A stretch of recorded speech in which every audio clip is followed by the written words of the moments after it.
Saat 5 roh unsur muncul, pria tua itu dirantai ke batu hitam mengeluarkan tawa menyeramkan. Roh air tiba-tiba berbalik tanpa menyebabkan fluktuasi energi spiritual. Pada saat yang sama, 3 roh memilih satu dari 4 sekte dan terbang ke mereka. Hanya roh api yang berubah menjadi api biru besar dan terbang ke arah orang raksasa. Masing-masing kultivator Shiyu memilih salah satu dari 4 sekte. Gelombang dingin datang dari salju. Energi dingin ini membantu para kultivator Sueyu memulihkan energi spiritual. Seluruh langit dari aliansi 4 sekte ditutupi oleh kilasan harta ajaib.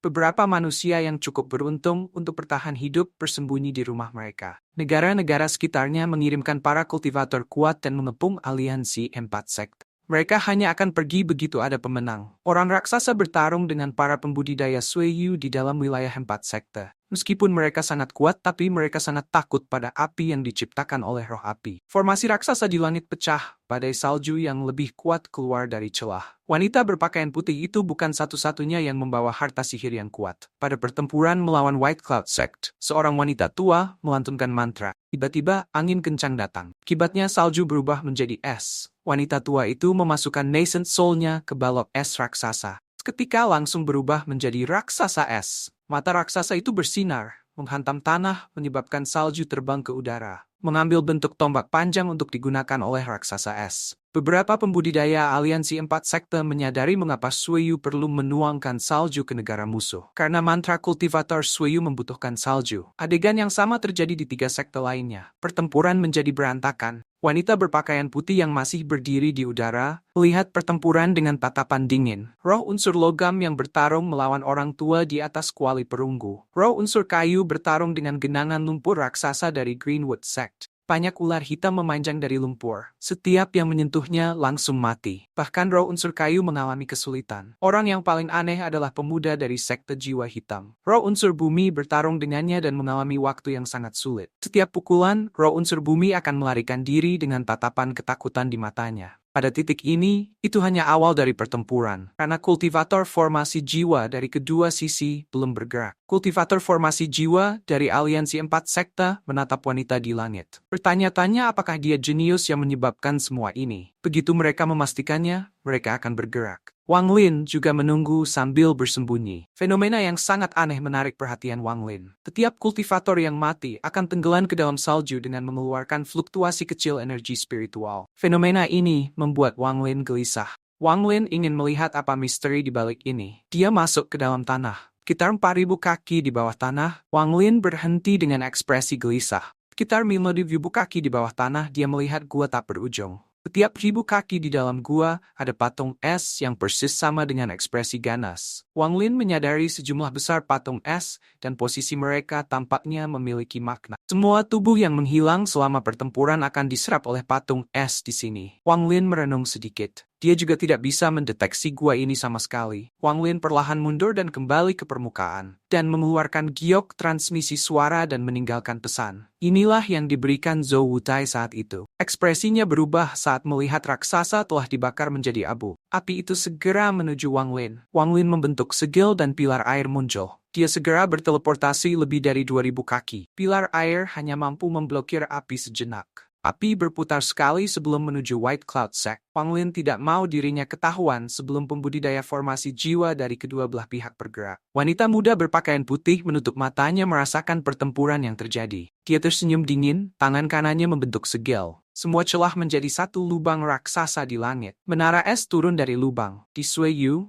setelah seorang kultivator telah mencapai tahap nascent soul, ia dapat membentuk raksasa es dan melakukan pertempuran bersama. Ini adalah simbol status mereka. Begitu mereka mencapai tahap formasi jiwa, mereka membuat menara es dan menjadi tempat kultivasi pribadi. Menara es yang turun berarti bahwa pembudidaya formasi jiwa telah muncul. Setiap menara es tunggal memiliki bentuk dan ketinggian yang berbeda. Ini menentukan tingkat budidaya kultivator di dalamnya. Ada total 36 menara es yang turun. 4 menara es lebih tinggi daripada yang lain, masing-masing dengan 99 lantai. Saat menara es muncul, semua kultivator formasi jiwa dari aliansi 4 sekte bergerak ke formasi. Sebuah cahaya berwarna pelangi menyala di bawah wanita berpakaian putih. Kultivator formasi jiwa dari aliansi 4 sekte muncul. Pria parubaya dan wanita tua dari White Cloud sekte ada di antara mereka. Di antara mereka ada 4 kultivator tua yang sangat menarik perhatian. Mereka adalah pelindung sekte dari 4 sekte. Mereka melihat menara es yang turun. Salah satu dari mereka beralih dari seorang lelaki tua menjadi seorang pria parubaya. Dia menatap wanita berpakaian putih. Aku Zhou Yu sekte jiwa hitam. Apakah kau kupu merah dari Shui Yu? Yang dimaksud adalah jenius dari Shui Yu yang menarik perhatian Suzaku. Wanita berpakaian putih berkata, jadi kamu adalah Zhou Yu, salah satu dari 8 kultivator formasi jiwa tahap akhir dari aliansi 4 sekte. Alis Zhou Yu berkerut, wanita ini menjawab pertanyaannya dengan pertanyaan lain. Tatapannya menjadi dingin dan dia melambaikan lengan bajunya. Ini adalah sinyal bagi orang-orang dari aliansi 4 sekte untuk memulai rencana kedua mereka. Zhou Yu tidak bisa menunggu lagi. Wanita berpakaian putih itu menunjukkan ekspresi jijik. Kultivator formasi jiwa Sui Yu berjalan keluar. Tanda pertempuran dimulai. Dengan aktivasi satu teknik yang kuat demi satu, seluruh aliansi 4 sekte bergetar dan langit berubah warna. Gelombang kejut teknik menyebar, memukul semua orang dalam jangkauan. Tak peduli mereka di pihak siapa, mereka semua mati. Ini adalah pertempuran paling sengit yang pernah disaksikan Wang Lin. Ia tetap tersembunyi. Pertempuran para pembudidaya formasi jiwa biasanya tidak tinggal di satu tempat,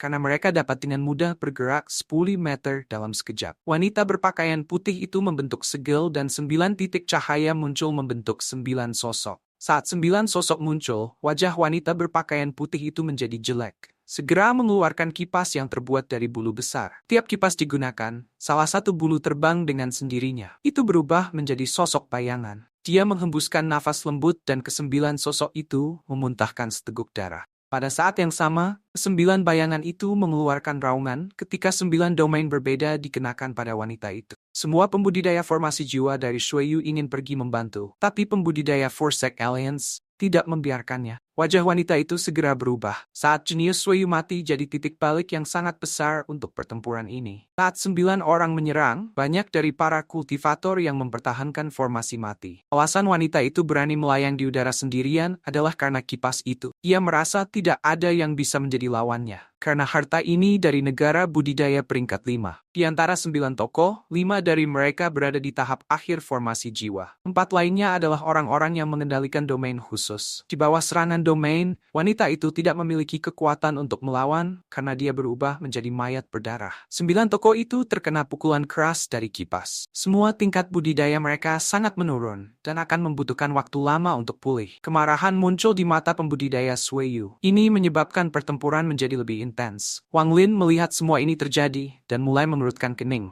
Ia merasa ada sesuatu yang salah. Wanita ini mungkin bukan si jenius. Tepat pada saat ini, Strakru 8 sinar keluar dari tanah. Pilar cahaya muncul secara merata di aliansi 4 sekte. Dimanapun pilar cahaya berada, di sana duduk para kultivator yang tak terhitung jumlahnya. Bumi mulai bergetar hebat di pusat aliansi 4 sekte. Ini adalah pegunungan Heaven Cloud. Seluruh pegunungan Heaven Cloud berubah menjadi naga hitam sepanjang 10.000 kaki. Naga itu menatap para kultivator Shui Yu. Di atas kepala naga hitam, Zhou Wutai berdiri. Alasan status Zhou Wutai begitu tinggi di aliansi 4 sekte, karena ia memiliki garis keturunan naga penjaga aliansi 4 sekte. Hanya dia yang berhasil mengendalikan naga hitam untuk melindungi negara. Naga hitam mengeluarkan raungan yang menyebar ke seluruh aliansi 4 sekte. Menurut rencana, saat raungan keluar, pertarungan terakhir dimulai. Banyak kultivator keluar dari 4 sekte dan bergabung dalam pertempuran melawan pembudidaya Shui Yu. Wang Lin mengerutkan kening saat dia bersembunyi di dalam gunung salju. Dia merenung sebentar, lalu matanya menyala ketika indera ilahi mendeteksi roh bumi, tubuhnya melepaskan asap hitam, terbang ke arah ini dari sekte jiwa hitam. Pria muda dengan sikat dengan santai mengejar di belakangnya. Setiap kali sikat di tangannya bergerak, roh bumi akan bergetar dan jumlah asap hitam di sekitarnya akan meningkat.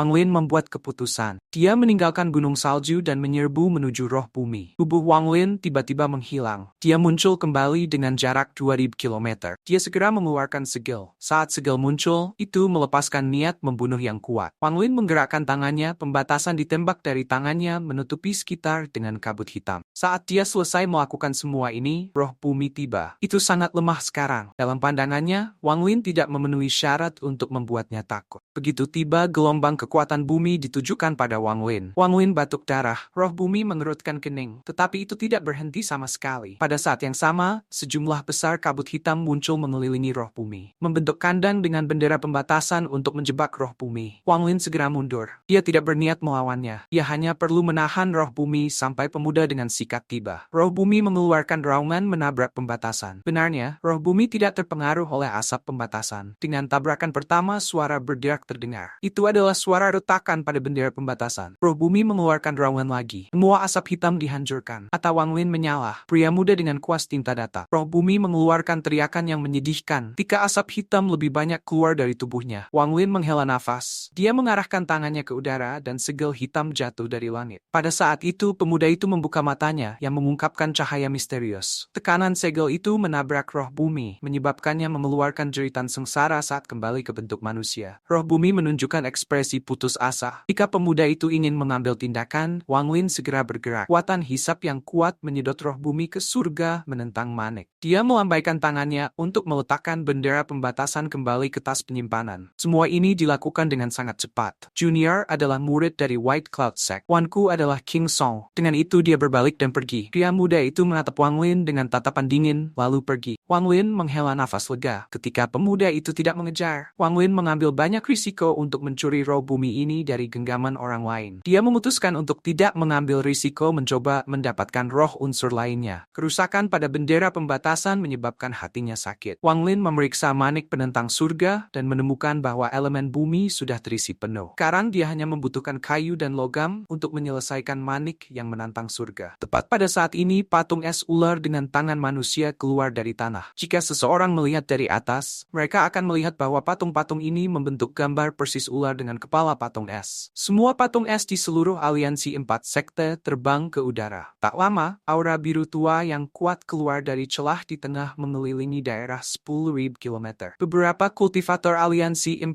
sekte terkena aura biru ini dan segera berubah menjadi patung es. Adegan ini membuat aliansi 4 sekte terkejut. Selanjutnya, patung es yang di udara meleleh dan menghilang yang menyebabkan tekanan kuat keluar. Makhluk dengan tubuh ular keluar dari celah bersamaan dengan aura biru gelap menjadi lebih padat dan menyebar lebih jauh. Wang Lin menghirup udara dingin dan meninggalkan tempat persembunyiannya. Pada saat ini, makhluk dengan tubuh ular dan kepala manusia sudah turun di tengah jalan. Wang Lin sudah menduga bahwa makhluk itu akan sama dengan patung es. Wang Lin berhenti berlari dan menatap langit dengan wajah muram. Pada saat ini, Zhou Wutai di atas kepala naga mendengus dingin. Aura biru gelap tidak memiliki efek pada naga hitam. Ketika naga hitam menerjang ke arah makhluk itu, suara dingin datang dari dalam celah. Wan utusan, Suzaku berjanji untuk membantu kami sekali, jadi aku memintamu sekarang untuk membunuh naga hitam ini. Ta wanita berjubah putih. Setelah wanita ini muncul, sinar cahaya terbang kepadanya. Itu adalah roh unsur logam, kayu, air, dan api. Alis wanita itu berkerut. Ada yang hilang?